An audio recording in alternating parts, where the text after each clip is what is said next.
Hello student, हम सब जो है विद्युत की पढ़ रहे हैं, इलेक्ट्रोस्टैटिक्स पढ़ रहे हैं। आज इलेक्ट्रोस्टैटिक्स का सेकंड लेक्चर है।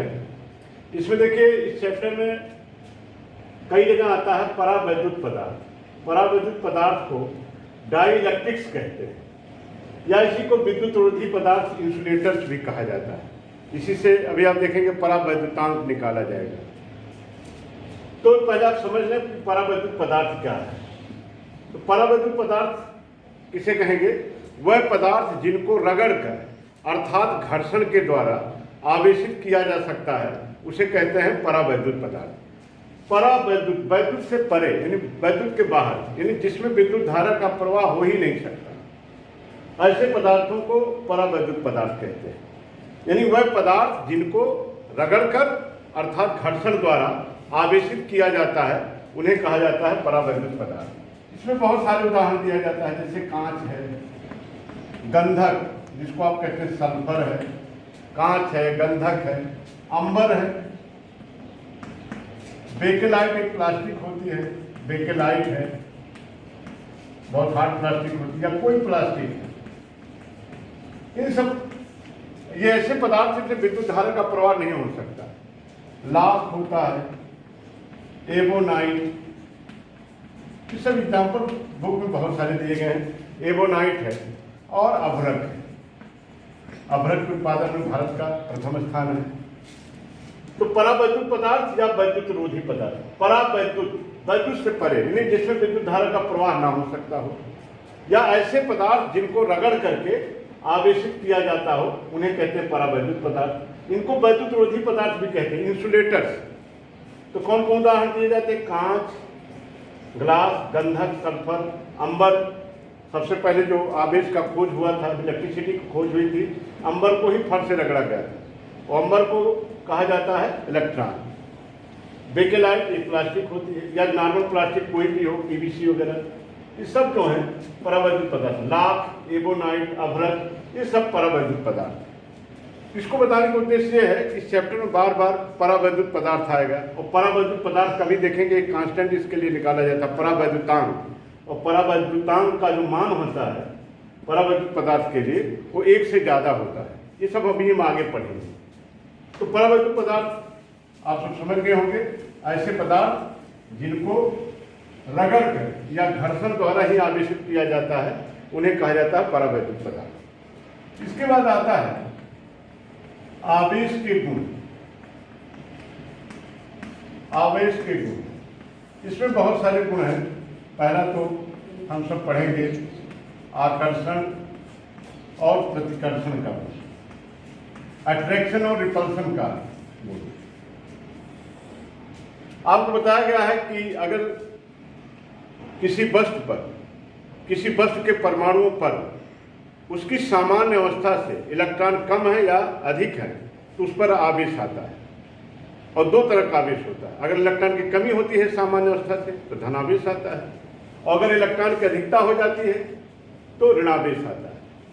और देखा यह गया है कि अगर समान प्रकृति के आवेश, यानी दोनों पर चाहे पॉजिटिव हो या दोनों पर निगेटिव हो, इसको लाइक चार्ज कहते हैं, सजातीय आवेश।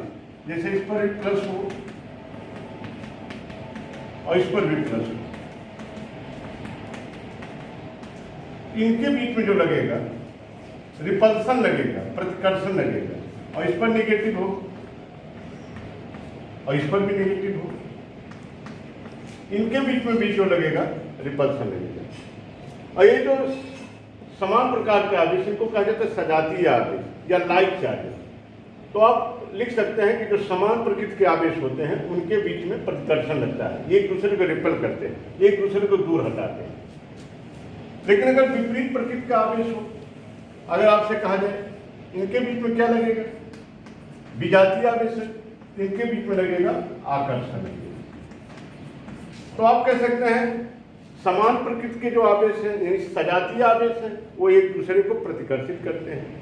विपरीत प्रकृति के जो आवेश है, एक पर प्लस एक पर माइनस है, वो एक दूसरे को क्या करते हैं, आकर्षित करते हैं। तो और ये जब आकर्षण या प्रतिकर्षण बल लगता है, इनके बीच अभी हम आगे कक्षा में पढ़ेंगे, इनके बीच एक कण का विनिमय होता है जिसे कहा जाता है फोटान। आपको कक्षा 11 में 12वीं स्टूडेंट जानते हैं, कई तरह का आप सब बल पढ़े होंगे। विद्युत चुंबकीय बल, विद्युत चुंबकीय बल, ऐसे आप पढ़े होंगे गुरुत्वाकर्षण बल,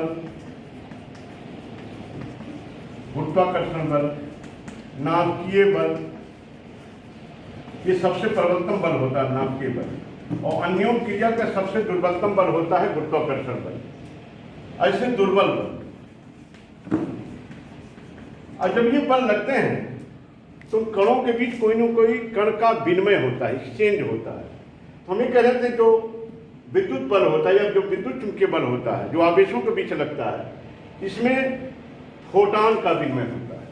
यानी आवेशित कणों के बीच जब बल लगेगा, चाहे आकर्षण लगे चाहे प्रतिकर्षण, तो फोटान नामक कण का विनिमय होता है, एक्सचेंज होता है। गुरुत्वाकर्षण बल में जिस कण का विनिमय होता है उसको कहते हैं ग्रेविटान। नाभिकीय बल में जो लगेगा यहां मेसान का विनिमय होता है। ऐसे दुर्बल बल में बोसान का होता है। कभी कभी ऑब्जेक्टिव में पूछा जाता है, तो फिर से आप समझे, अगर सजातीय आवेश है, लाइट चार्जेज हैं, तो एक दूसरे को रिपेल करेंगे, प्रतिकर्षित करेंगे। विपरीत प्रकृति के आवेश है, विजातीय आवेश है, वो एक दूसरे को आकर्षित करेंगे। लेकिन आकर्षण प्रतिकर्षण का जब भी बल लगेगा तो आवेशित कणों के बीच फोटान का विनिमय होगा, और जहां गुरुत्वाकर्षण बल लगेगा वहां द्रव्यमानों के बीच ग्रेविटान का विनिमय होगा। नाभिकीय बल जो नाभि को प्रोटॉन और न्यूट्रॉनों को बांधे रखता है, उसमें जो विनिमय होता है वो मेसान का होता है। और दुर्बल बल जो होते हैं वहां जो विनिमय होता है बोसान का। ये सब चीजें क्लास 11 12 में पढ़े होंगे। तो पहला इसका जो नेचर है, पहला जो इसका गुण है आकर्षण और प्रतिकर्षण का। दूसरा देखें, आवेश भी जो है एक फंडामेंटल प्रॉपर्टी है द्रव्य का। जैसे द्रव्यमान फंडामेंटल प्रॉपर्टी होता है, वैसे आवेश भी द्रव्य की एक फंडामेंटल प्रॉपर्टी, इंट्रिंसिक प्रॉपर्टी है। फंडामेंटल मतलब ये है, अगर आपसे पूछा जाए द्रव्यमान किससे बना है तो आप नहीं बता सकते, इलेक्ट्रॉन किससे बना है आप नहीं बता सकते। ये फंडामेंटल प्रॉपर्टी है। तो कहा जाता है आवेश जो है द्रव्य का मौलिक गुण है या मूल गुण है या फंडामेंटल प्रॉपर्टी है। यानी अगर आप चाहें आवेश को द्रव्य से अलग कर दें तो ये संभव नहीं है। यानी अगर आवेश है तो बिना द्रव्य के, बिना पदार्थ के हो ही नहीं सकता। यानी आप कह सकते हैं आवेश द्रव्य का एक मूल गुण है, मौलिक गुण है, इसे द्रव्य से अलग करना संभव नहीं है। यानी अगर कहीं आवेश का स्थानांतरण होता है, किसी में चार्ज आता है, तो द्रव्य का स्थानांतरण जरूर होगा। अच्छा, इसका कारण क्या है? जैसे आप कहते हैं आवेश अगर आता है इलेक्ट्रॉन के ट्रांसफर से आता है, तो इलेक्ट्रॉन पर का द्रव्यमान कितना होता है? इलेक्ट्रॉन का जो द्रव्यमान होता है 9.1 × 10⁻31 किलोग्राम होता है। तो अगर आवेश का ट्रांसफर हो रहा है, इसका मतलब इलेक्ट्रॉन जा रहे हैं, और इलेक्ट्रॉन का कितना भी कम द्रव्यमान हो, कुछ न कुछ तो द्रव्यमान है ये। तो आप ये भी कह सकते हैं कि किसी वस्तु पर धनावेश आता है तो उसका कुछ न कुछ द्रव्यमान घट जाता है, अगर ऋणावेश आता है तो कुछ न कुछ द्रव्यमान उसका बढ़ जाता है। तो हमारा कहने का मतलब क्या है? आवेश जो है द्रव्य का एक मौलिक गुण है, इससे द्रव्य से अलग नहीं किया जा सकता। यानी आवेश का अगर ट्रांसफर होगा तो जरूर द्रव्य का ट्रांसफर होगा। या आप कह सकते हैं आवेश जो है द्रव्य से, आवेश जो है द्रव्य से बद्ध होता है, बाउंड होता है। द्रव्यमान के बिना आवेश का अस्तित्व नहीं हो सकता। द्रव्यमान के बिना आवेश का अस्तित्व हो ही नहीं सकता, जबकि आवेश के बिना द्रव्यमान का अस्तित्व हो सकता है। बहुत से ऐसे कण हैं जिनका विराम द्रव्यमान शून्य होता है, उनको आप आवेशित नहीं कर सकते, जैसे फोटॉन है, न्यूट्रिनो है, ये सब है। तो एक पहला जो प्रॉपर्टी हुआ वो था आकर्षण प्रतिकर्षण का। दूसरा प्रॉपर्टी है आवेश द्रव्य का एक मूल गुण है, इसे द्रव्य से अलग करना संभव नहीं है।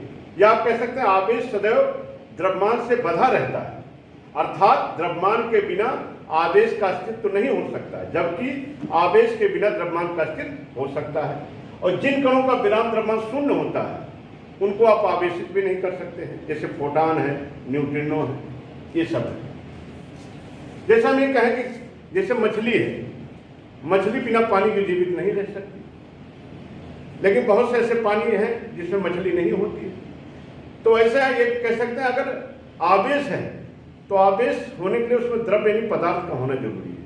यानी आवेश किससे बाउंड रहता है, किससे बंधा रहता है? द्रव्य से। तो आवेश है तो जान लीजिए वहां द्रव्य है, या आवेश का ट्रांसफर हो रहा तो पदार्थ का ट्रांसफर होगा। भाई इलेक्ट्रॉन जाएंगे, इलेक्ट्रॉन का भी कुछ न कुछ द्रव्यमान होगा। लेकिन बहुत से ऐसे पदार्थ मिलेंगे, बहुत से ऐसे पदार्थ मिलेंगे जिनका, या बहुत से ऐसे कण मिलेंगे जिनका विराम द्रव्यमान शून्य होता है, उनको आप आवेशित कर ही नहीं सकते। जैसे फोटान है, फोटान के बारे में हम सब पढ़ेंगे। सूर्य का जो प्रकाश आ रहा है ये ऊर्जा के छोटे छोटे बंडल या पैकेट से मिलकर बना है। इन बंडलों में पैकेटों को फोटान कहते हैं, और ये फोटान की जो ऊर्जा होती है, जिसे हम सब भी आगे पढ़ेंगे, यचनी होती है। तो बार बार इसमें फोटान आ रहा है, तो फोटान के बारे में अभी आगे हम सब डिटेल में पढ़ेंगे। इसके बाद आता है किसी वस्तु पर जो आवेश होता है उसके स्पीड से कोई प्रभाव नहीं पड़ता है, जबकि मास बदल जाता है। अगर किसी वस्तु के वेग को आप बढ़ाते जाएं, इतना वेलोसिटी दे दें या इतना स्पीड कर दें कि लाइट की वेलोसिटी के बराबर हो जाए, तो मास नहीं रहेगा, एनर्जी में कन्वर्ट हो जाएगा। जबकि किसी वस्तु का जो आवेश है उतना ही रहेगा। यानी किसी आवेशित कण का जो आवेश होता है या किसी वस्तु का जो आवेश होता है उसकी स्पीड पर डिपेंड नहीं करता है। यानी जितना आवेश उसके विरामावस्था में रहेगा, अगर वो वस्तु गतिशील हो जाएगी उतना ही रहेगा।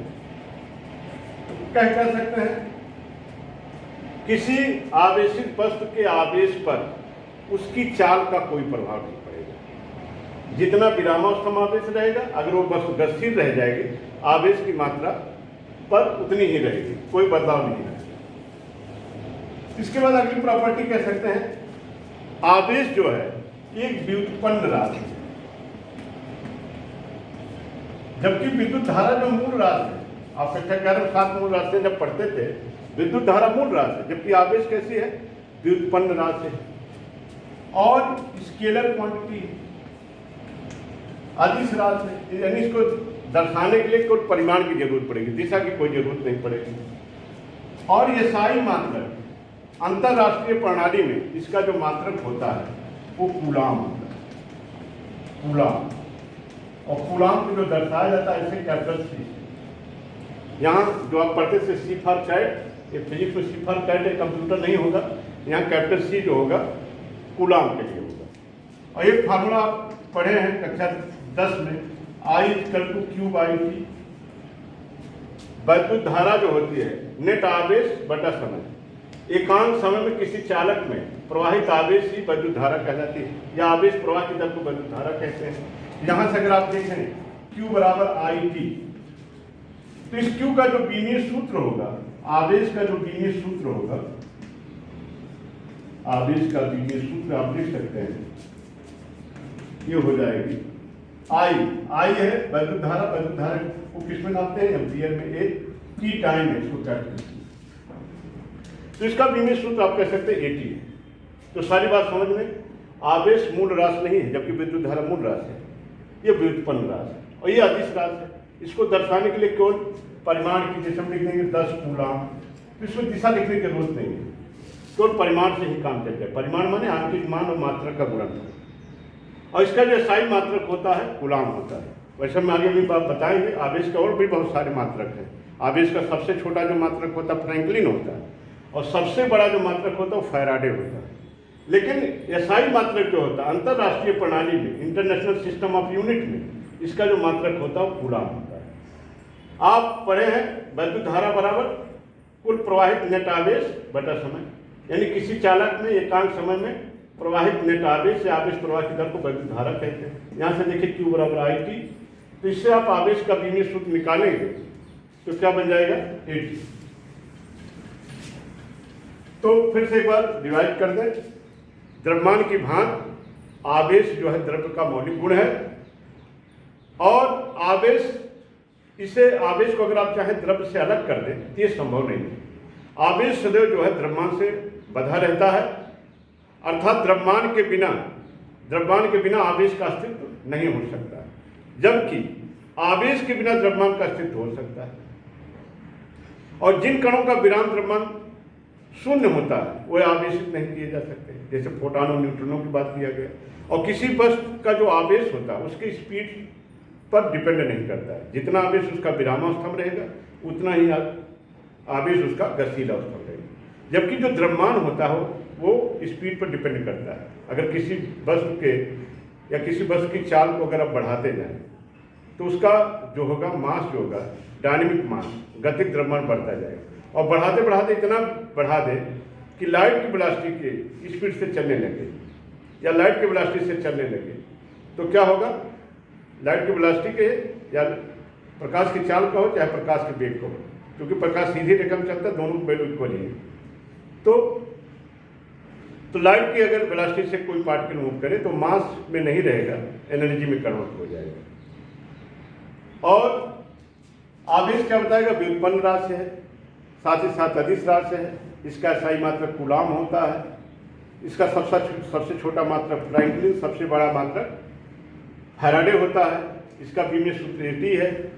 और सजातीय आवेशों के बीच में इसके प्रतिकर्षण लगेगा और विजातीय आवेशों के बीच में इसमें आकर्षण लगेगा। अब इसके बाद आगे की वाली प्रॉपर्टी देखें। अब आवेश का जो अगला गुणधर्म है वो है आवेश संरक्षण का नियम। इसको कहते हैं law of conservation of charge. Law of conservation of charge का जो नियम है, बिल्कुल जैसे आपने ऊर्जा संरक्षण का नियम पढ़ा था, बिल्कुल वैसे ही है। जहाँ जहाँ ऊर्जा था उस स्थान पर आप आवेश कर दें। तो आवेश संरक्षण का नियम क्या कहता है, आवेश को ना तो उत्पन्न किया जा सकता है और ना ही नष्ट किया जा सकता है। इसे केवल एक वस्तु से दूसरी वस्तु पर स्थानांतरित किया जा सकता है। अर्थात किसी विलगित निकाय का जो कुल आवेश होता है वो नियत रहता है। आवेश को आप ना तो उत्पन्न कर सकते हैं और ना ही नष्ट कर सकते हैं। केवल कर क्या सकते हैं, एक वस्तु से दूसरे वस्तु पर या एक वस्तु के परमाणु से दूसरे वस्तु के परमाणुओं पर स्थानांतरित कर सकते हैं। यानी किसी विलगित निकाय जिसको कहते हैं आइसोलेटेड सिस्टम, जिसके अगल बगल में कोई और सिस्टम नहीं है, किसी विलगित निकाय का जो कुल आवेश होता है, टोटल जो चार्ज होता है वो कांस्टेंट होता है। इसको देखिए समझा जाए उदाहरण। आवेश संरक्षण के नियम का जो पहला एग्जाम्पल दिया जाता है घर्षण की प्रक्रिया में दिया जाता है। घर्षण की प्रक्रिया देखिए, इसके पहले आप सबको बताया गया था कि अगर कांच की छड़ को रेशम से रगड़ा जाए, रेशम के कपड़े से अगर रगड़ा जाता है, तो आपको पहले बताया गया है कि कांच की छड़ पर धनावेश उत्पन्न होता है और रेशम के कपड़े पर ऋणावेश उत्पन्न होता है।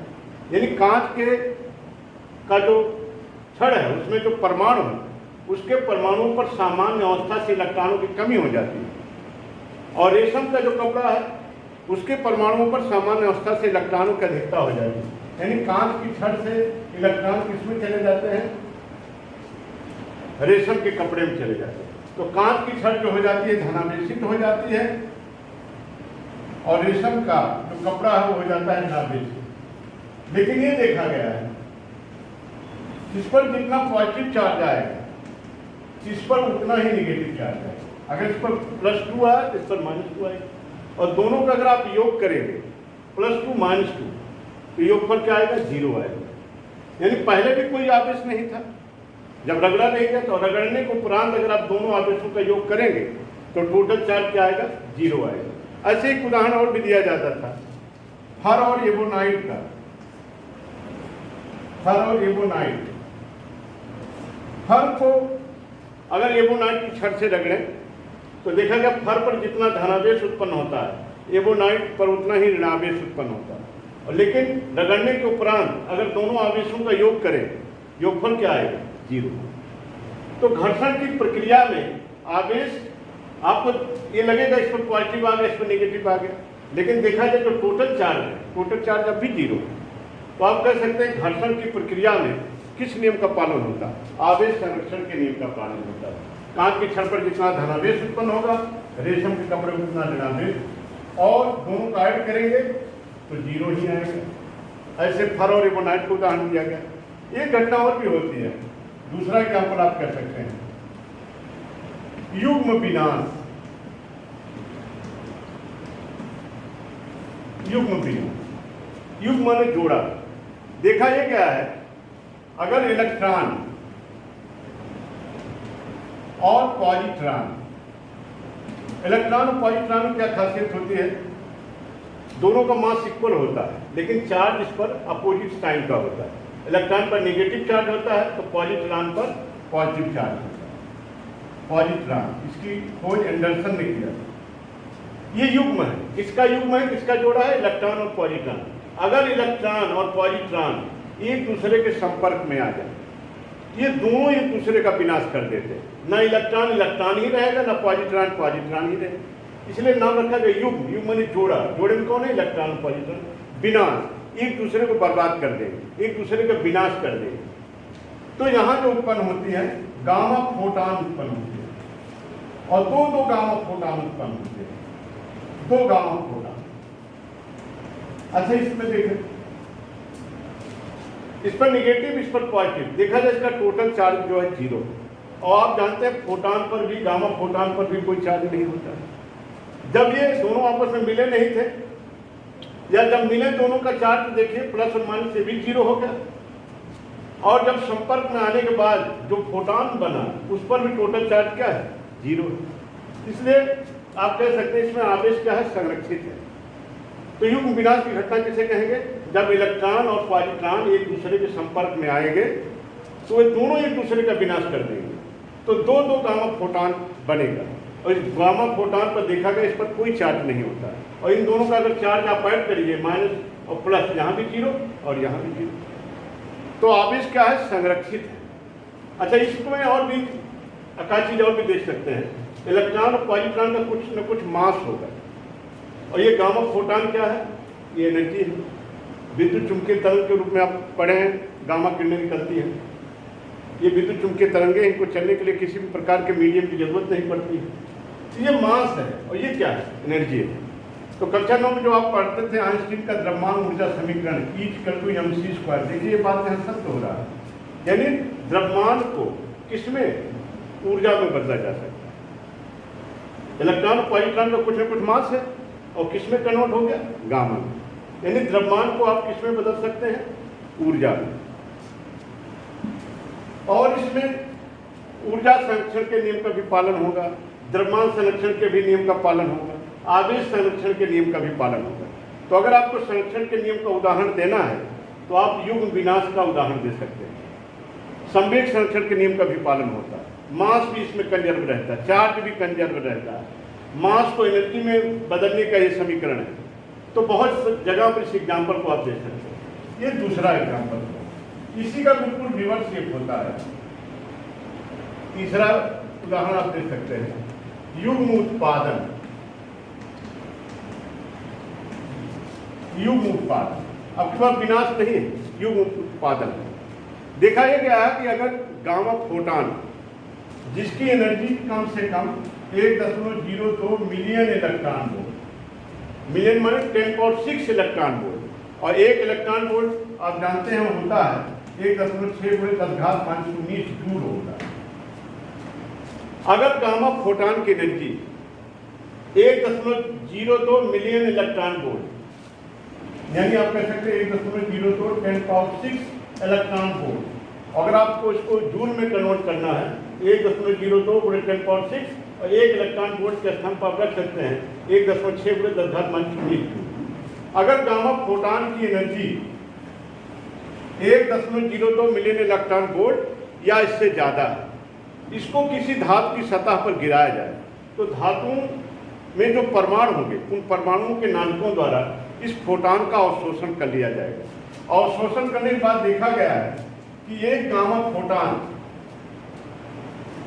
गामा फोटॉन के संगत दो पार्टिकल बनते हैं, एक बनता है इलेक्ट्रॉन और एक बनता है पॉजिट्रॉन। तो यहाँ युग्म उत्पादन, किसका उत्पादन हो रहा, इलेक्ट्रॉन और फोटॉन। और अगर एनर्जी 1.02 मिलियन इलेक्ट्रॉन वोल्ट से कम है तब ये युग्म उत्पादन की घटना नहीं होगा, वो घटना होगी प्रकाश विद्युत प्रभाव का। फोटो इलेक्ट्रिक इफेक्ट का घटना होगा, ये एक चैप्टर है कक्षा 12 में। तो फिर से आप देखें, अगर गामा फोटान की ऊर्जा 1.02 मिलियन इलेक्ट्रॉन वोल्ट या इससे ज़्यादा है, अगर किसी धातु पर गिराया जाए तो धातु के परमाणुओं के नाभिकों द्वारा इसका अवशोषण कर लिया जाएगा और एक गामा फोटान के संगत दो पार्टिकल बनेंगे, एक बनेगा इलेक्ट्रॉन और एक बनेगा फोटान।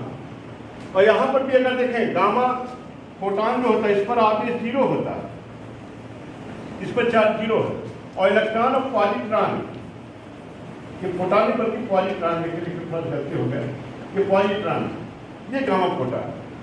इलेक्ट्रॉन और पॉजिट्रॉन का अगर आप चार्ज देखेंगे -1 +1 ऐसे करेंगे तब भी क्या आएगा, 0 आएगा।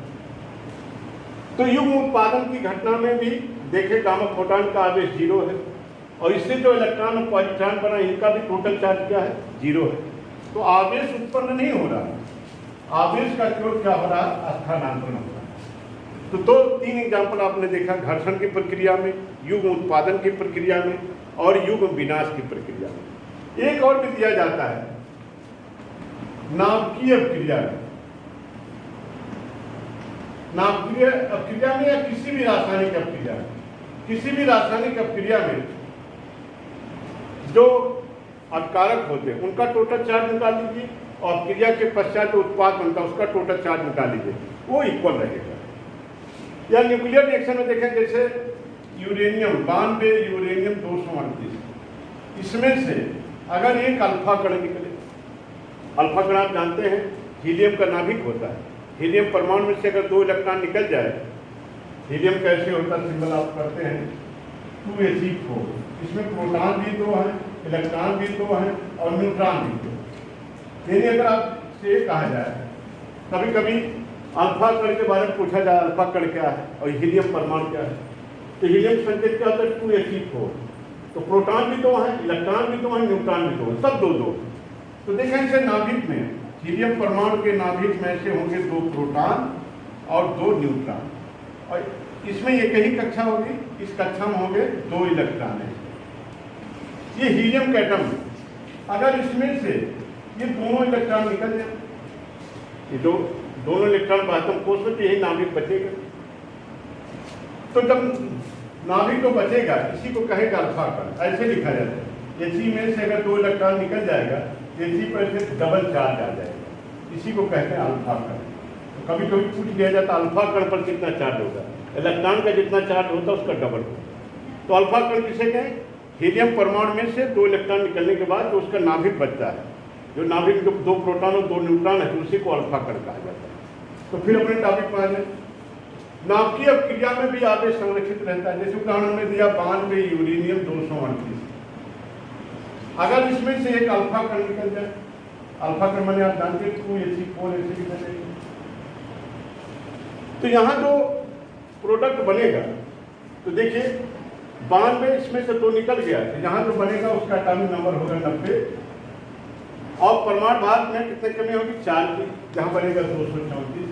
तो ये जो प्रोडक्ट होता है ये वास्तव में होता है थोरियम, यानी यूरेनियम 92 यूरेनियम 238 में से जब अल्फा कण निकलेगा तब परमाणु क्रमांक में 2 की कमी आएगी और परमाणु भार में किसकी कमी आएगी, 4।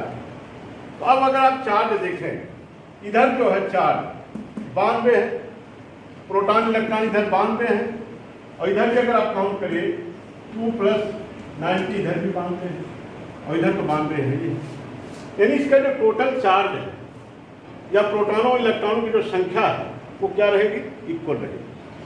तो 4 एग्जाम्पल आपने देखा। आवेश संरक्षण के लिए फिर से एक बार 2 मिनट रिवाइज कर लें। आवेश ना तो उत्पन्न किया जा सकता है और ना ही नष्ट, इसे केवल एक वस्तु से दूसरे वस्तु में स्थानांतरित किया जा सकता है, ट्रांसफर किया जा सकता है, या आप कह सकते हैं किसी भी आइसोलेटेड सिस्टम का कुल जो आवेश होता है वो नियत होता है, ये इसका नियम है।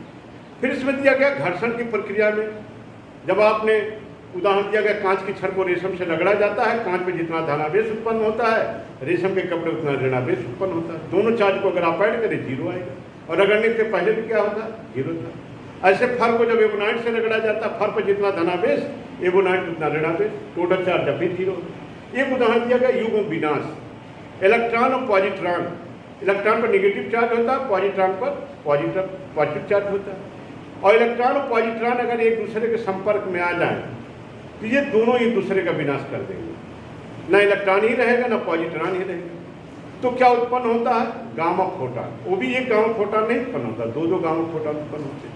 इसमें भी इलेक्ट्रॉन और पॉजिट्रॉन में अगर चार्ज ऐड करें 0 है, और गामा फोटॉन पर कोई चार्ज होता ही नहीं।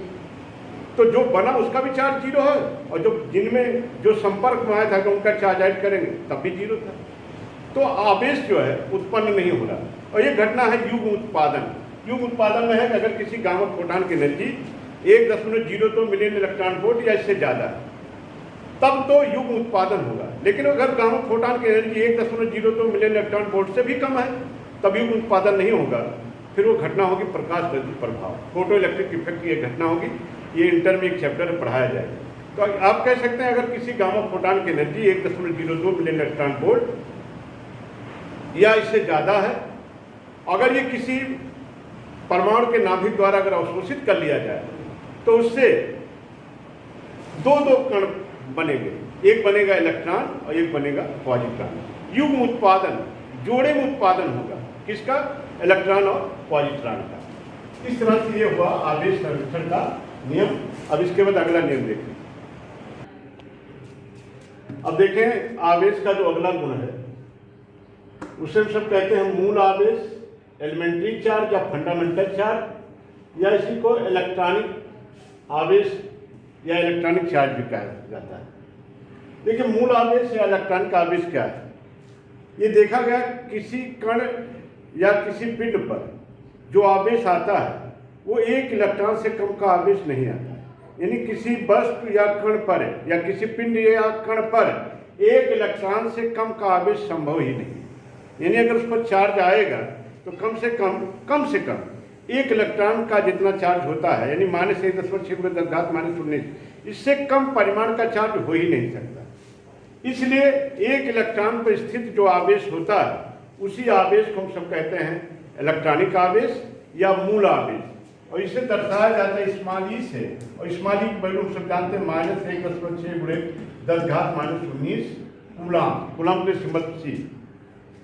और इस जो आवेश है इसकी जो खोज किए थे वो वैज्ञानिक थे मिल्कान। हम सब आगे पढ़ेंगे। एक इनका एक्सपेरिमेंट है ऑयल ड्रॉप एक्सपेरिमेंट है, इसमें इन्होंने एक खोज निकाला मिल्कान। तो फिर से आप समझें, किसी कण या किसी पिंड पर अगर आपसे कहा जाए कम से कम कितना आवेश हो सकता है तो आप कहोगे कम से कम 1 इलेक्ट्रॉन पर जितना चार्ज होता है उतना तो होगा ही। और 1 इलेक्ट्रॉन से ज़्यादा तो कुछ भी संभव है, लेकिन कम से कम की अगर बात किया जाए तो कम से कम कितना चार्ज होगा? जितना 1 इलेक्ट्रॉन पर होता है। इसलिए 1 इलेक्ट्रॉन पर स्थित आवेश को हम सब इलेक्ट्रॉनिक आवेश या मूल आवेश कहते हैं। इसे दर्शाया जाता है स्मॉल ई से, और इस स्मॉल ई की वैल्यू को किसने ज्ञात किया था? मिल्कान नामक साइंटिस्ट ने सन 1909 में ज्ञात किया।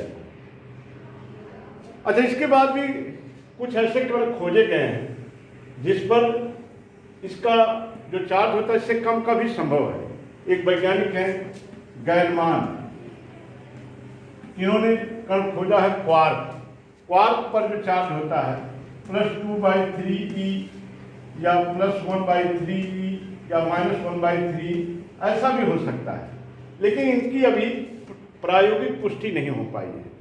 इसलिए जो इलेक्ट्रॉन पर जो चार्ज होता है इसी को हम मूल आवेश मानेंगे। और ये जो क्वार्क पर चार्ज होता है क्योंकि ये स्थायी नहीं होता, ये चेंज होता रहता है, इसलिए भिन्न के रूप में तो संभव है लेकिन इसकी अभी प्रायोगिक पुष्टि नहीं हो पाई है। तो फिर से हम सब देख लें, ये बहुत पूछा जाता है मूल आवेश एलिमेंट्री चार्ज या फंडामेंटल चार्ज या इलेक्ट्रॉनिक आवेश एलिमेंट्री चार्ज। किसी पिंड या कण पर 1 इलेक्ट्रॉन पर जितना चार्ज होता है उससे कम का चार्ज संभव नहीं, ज़्यादा तो कुछ भी हो सकता है। इसलिए 1 इलेक्ट्रॉन पर स्थित आवेश को हम सब कहेंगे इलेक्ट्रॉनिक आवेश या मूल आवेश। इसे दर्शाएंगे स्मॉल ई से, और स्मॉल ई की वैल्यू किसने ज्ञात किया था? मिल्कान नामक वैज्ञानिक ने सन 1909 में निकाला था। और इस स्मॉल ई की वैल्यू कितनी होती है? -1.6×10⁻⁻19 कूलम। और किसी पर चार्ज जो आएगा तो ऐसे आ सकता है, Q बराबर प्लस ई भी हो सकता है, माइनस ई भी हो सकता है, प्लस 2e भी हो सकता है, माइनस 2e भी हो सकता है, प्लस 3e भी हो सकता है, माइनस 3e भी हो सकता है। तो ऐसे आप लिख सकते हैं plus minus 2e plus minus 3 plus minus 3, इतना हो सकता है। लेकिन ऐसा नहीं हो सकता प्लस 2/3 प्लस 1/3 माइनस 1/3, भिन्न के रूप में नहीं हो सकता। इसी को आवेश का क्वांटीकरण भी कहते हैं। अब इसके आगे बताएंगे। तो गैलमान ने एक कण खोजा, क्वार्क। तो क्वार्क पर ऐसे भिन्न के रूप में चार्ज हो सकते हैं, लेकिन इसकी अभी प्रायोगिक पुष्टि नहीं हो पाएगी। इसलिए कम से कम अगर आपसे चार्ज पूछा जाए तो कम से कम चार्ज कितना दिया जा सकता है, 1 इलेक्ट्रॉन पर जितना चार्ज है। अब इसके आगे का गुण देखते हैं। अब देखिए आवेश का अगला गुणधर्म है आवेश का क्वांटीकरण, या इसको कहते हैं क्वांटाइजेशन ऑफ चार्ज, या इसी को बोलते हैं आवेश की परमाणुता का सिद्धांत या क्वांटम सिद्धांत। अभी आपको बताया गया कि किसी वस्तु पर जो आवेश हो सकता है, किसी वस्तु या कण पर जो आवेश हो सकता है मिनिमम, वो हो सकता है (1.6×10⁻19 कूलम। परिमाण की बात करें, प्लस माइनस नहीं लगाएंगे, यानी ये प्लस भी पहले हो सकती है, माइनस भी हो सकती है, लेकिन अगर हम इसको फंडामेंटल चार्ज कहेंगे या मूल आवेश कहेंगे तो प्लस ही दिया जाएगा। यानी किसी वस्तु पर अगर चार्ज आएगा तो कम से कम कितना आएगा, 1 इलेक्ट्रॉन पर जितना चार्ज आता है उसके परिमाण के बराबर ही चार्ज आएगा। वो प्लस भी हो सकता है, माइनस भी हो सकता है। तो आवेश का क्वांटीकरण क्या है? प्रकृति में प्रत्येक आवेशित वस्तु पर जो आवेश होता है, एक निश्चित न्यूनतम आवेश, जिसको आप कहते थे मूल आवेश का पूर्ण गुणक होता है। जैसे हम बाजार से जाएं पेन खरीदने के लिए, हम कहेंगे 1 पेन तो दे देगा 2 पेन, लेकिन अगर उनसे कहें 2.5 पेन दे दीजिए तो कहेगा भैया 2.5 पेन तो होता नहीं है। तो किसी वस्तु पर जो चार्ज आएगा उस स्मॉल ई का कुछ गुना आएगा, 1e 2e 3e, हाँ ये प्लस माइनस में हो सकता है। यानी जो चार्ज आएगा, जो न्यूनतम चार्ज होता है जिसको आप मूल आवेश कहते थे, उस मूल आवेश का कुछ गुना होगा, 1e 2e 3e, या -1e -2e -3e, ऐसे होगा। यानी आप कह सकते हैं प्रकृति में प्रत्येक आवेशित वस्तु पर जो आवेश होता है, एक निश्चित न्यूनतम आवेश, जिसको आप कहते थे मूल आवेश का पूर्ण गुणक होता है, इंटीग्रल मल्टीपल होता है। और आवेश का ये जो गुणधर्म है, यही आवेश की कहलाती है क्वांटम प्रकृति, अथवा आवेश का क्वांटीकरण कहलाती है। उदाहरण से समझें, जैसे अगर हम कहते हैं किसी वस्तु पर जो आवेश है Q है, टोटल चार्ज जो है, किसी वस्तु पर टोटल चार्ज जो है, कुल आवेश जो Q है, तो Q को ऐसे दर्शाया जाए, Q इक्वल टू दिखाया जाता है ऐसे प्लस माइनस NE, और N जो होता है, N की वैल्यू हो सकती है 1 2 3 डाटा। यानी उस वस्तु पर जो चार्ज होगा इस E का N टाइम्स होगा। N क्या है? ये इंटीग्रल मल्टीपल है, और N की वैल्यू क्या हो सकती है 1 2 3 ऐसे होगा। ऐसा नहीं हो सकता कि हम कह दें 0.5 E या 1/2 E, भिन्न के रूप में नहीं कर सकते, 2/3, ऐसा चार्ज नहीं होता। इसलिए क्वांटीकरण का मतलब ये होता है anything which is available in fixed amount, fixed amount, आधा दिया नहीं, उसी को कहते हैं क्वांटीकरण या क्वांटाइजेशन। तो आवेश का क्वांटीकरण, तो फिर से आप देखें आवेश का क्वांटीकरण क्या है। हम सब जानते हैं मूल आवेश किसे कहते हैं, किसी कण या वस्तु पर मिनिमम जितना आवेश होता है, और मिनिमम कितना होता है, 1 इलेक्ट्रॉन पर जितना आवेश होता है, उसी आवेश को मूल आवेश कहा जाता है। मूल आवेश माने E की वैल्यू होती है 1.6×10⁻⁻19 कूलम। ये E जो है, जब मूल आवेश की बात करें तो प्लस माइनस नहीं लगाएंगे, E इक्वल टू होगा 1.6×10⁻19 कूलम। मिनिमम इतना आवेश हो सकता है। और प्रकृति में अगर कोई कण पाया गया, अगर उस पर इससे ज़्यादा आवेश पाया जाएगा तो इसका पूर्ण गुणक मिलेगा, इंटीग्रल मल्टीपल मिलेगा, 1E मिलेगा, 2E मिलेगा, 3E मिलेगा। ऐसे आप लिख सकते हैं जैसे प्लस माइनस NE, अगर आप 1 रख दोगे तो आप कह सकते हो plus minus E, plus minus 2E, plus minus 3, ऐसे चार्ज होगा। लेकिन ऐसा नहीं होगा 0.5, 2/3, 1/7 भिन्न के रूप में नहीं होगा। इसी को कहते हैं आवेश का क्वांटीकरण या क्वांटाइजेशन ऑफ चार्ज, या आवेश की परमाणुता का सिद्धांत कहते हैं, या क्वांट, कई नाम है जिस नाम से आप जाने। अब इसके बाद आगे वाला प्रॉपर्टी देखते हैं। अब इसके बाद देखें आवेश का योग गुण, एडिविटी ऑफ चार्ज। ये क्या चीज है?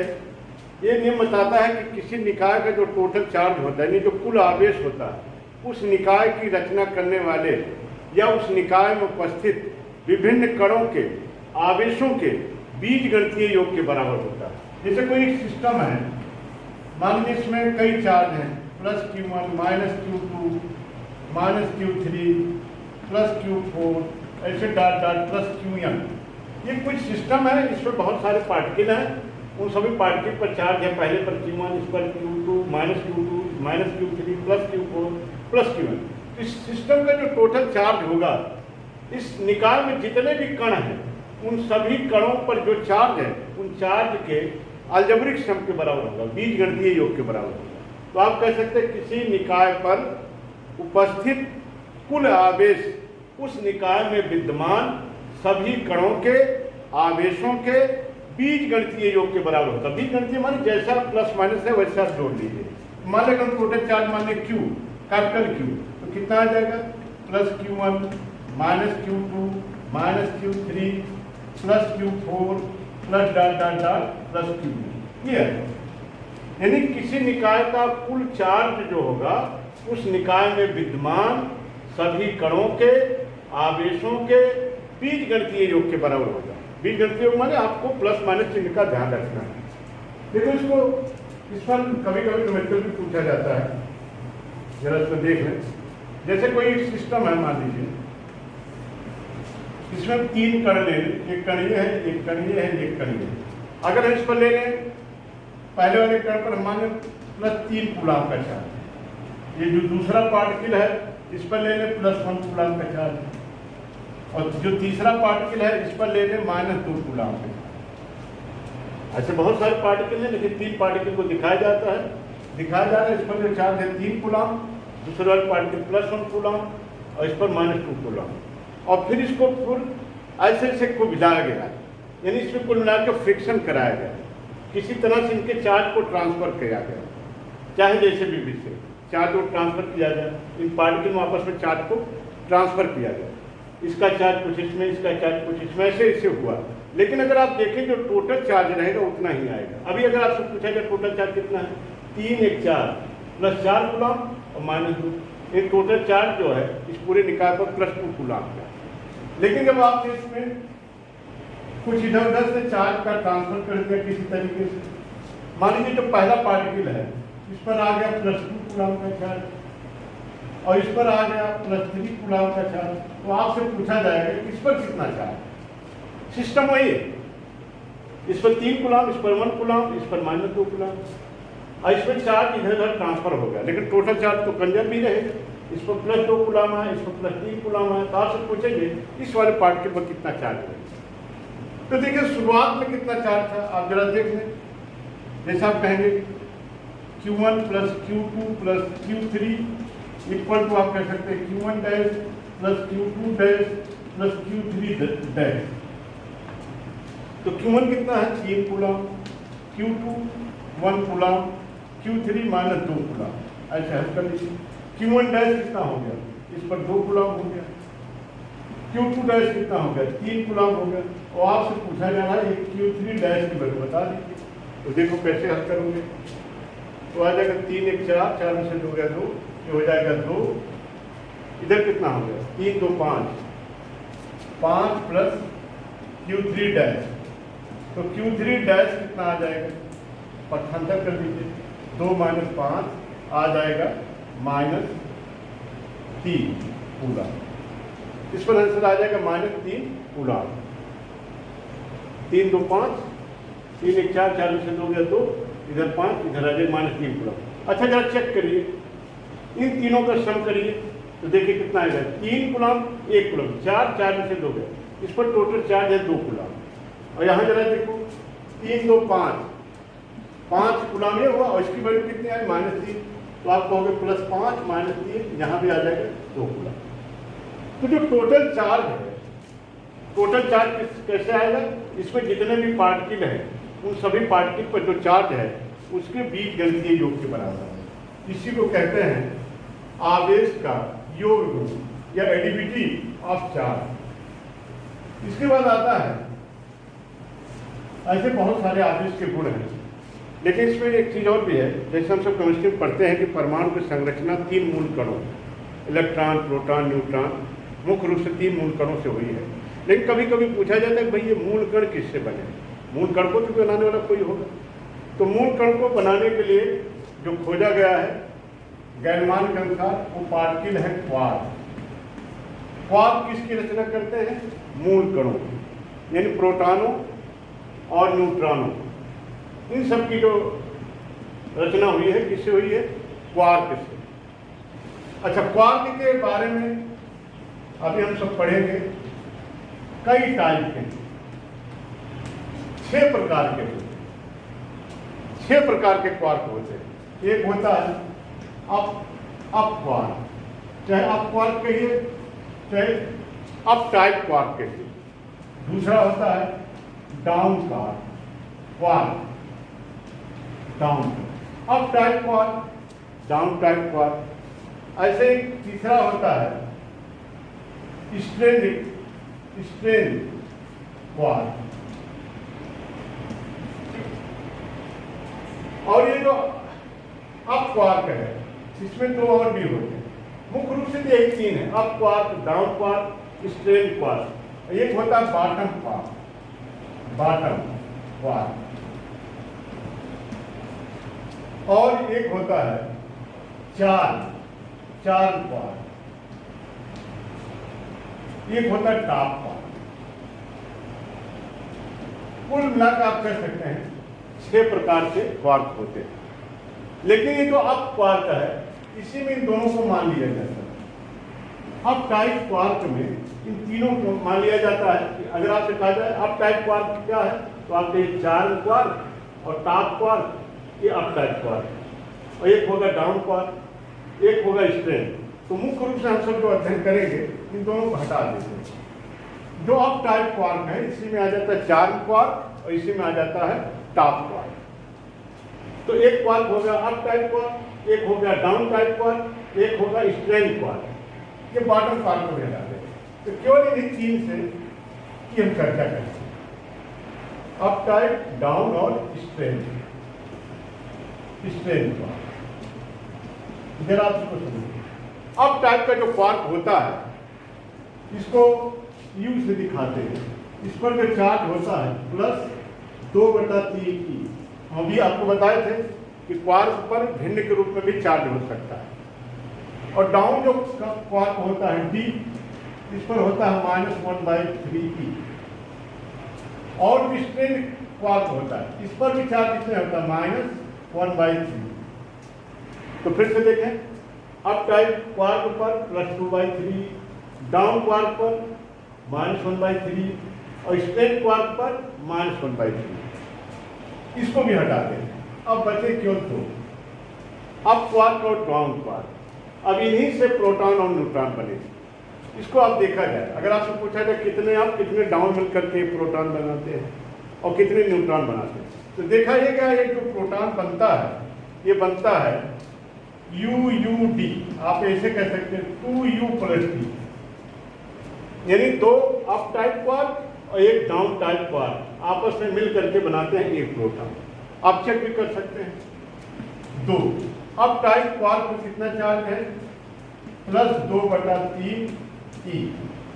डाउन टाइप क्वार्क में कितना चार्ज है? -1/3। जरा हल करिए, ये हो जाएगा 2 दूनी 4, 4/3E -1/3E, और 4 में से 1 गया 3E/3E, आ जाएगा +E। और आप जानते हैं प्रोटॉन पर जो चार्ज होता है इलेक्ट्रॉन के चार्ज के ही बराबर होता है, लेकिन चार्ज कितना होता है? पॉजिटिव। यानी एक प्रोटॉन की रचना किससे हुई है? 2 अप टाइप क्वार्क और एक डाउन टाइप क्वार्क। ऐसे अगर आपसे पूछा जाए न्यूट्रॉन की रचना किससे हुई है? एक न्यूट्रॉन किसको उलट दीजिए, अब की कहोगे U+2D। पहले 2U था, 1D था, इसमें क्या होगा? 1U 2D। इसमें U डबल है, D सिंगल है, इसमें D डबल है, U सिंगल है। तो कैसे होगा? जरा देखिए, U टाइप चार्ज पर कितना चार्ज है? 2/3 प्लस 2, डाउन टाइप में कितना है -1/3, यह हल करें, प्लस 2/3 -2/3, इस पर चार्ज क्या आ जाएगा। तो फिर से एक बार रिवाइज कर दें, बहुत ज़्यादा इसको डिटेल में नहीं जाना है। किसी कण या किसी वस्तु पर जो चार्ज आ सकता है, मिनिमम चार्ज जो आ सकता है इतना आ सकता है, E बराबर 1.6×10⁻⁻19 कूलम, इतना परिमाण में आ सकता है। प्लस माइनस बात नहीं करेंगे, इसी को मूल आवेश कहेंगे, यानी किसी वस्तु पर जो चार्ज आएगा मिनिमम इतना आ सकता है, और या इसका इंटीग्रल मल्टीपल आ सकता है, 2e 3 4e या plus minus 2e plus minus 3 ऐसे आ सकता है, भिन्न के रूप में नहीं आ सकता। लेकिन गैलमान एक वैज्ञानिक आए, उन्होंने बताया कि जो क्वार्क होता है, क्वार्क पर E का भिन्न के रूप में भी चार्ज हो सकता है। और क्वार्क के बारे में क्या बताएं कि परमाणु की संरचना जो हुई है वो प्रोटॉन, इलेक्ट्रॉन, न्यूट्रॉन इन मूल कणों से हुई है। लेकिन अगर आपसे पूछा कि प्रोटॉन न्यूट्रॉन किससे बने हैं, तो प्रोटॉन न्यूट्रॉन किससे बने हैं, क्वार्क से बने हैं। तो जो प्रोटॉन बना है, प्रोटॉन वो बना है 2u + t, यानी 2 अप टाइप क्वार्क और एक single type down quark. Neutron किससे बना है, u + 2d, ध्यान दें 2u + d, इसमें u डबल है, d सिंगल है, इसमें u सिंगल है, d डबल है, ऐसे याद रख लेंगे तो आपको याद रहेगा। इस तरह से ये सब जो हुआ आवेश के गुण। अब इसके बाद आगे देखते हैं।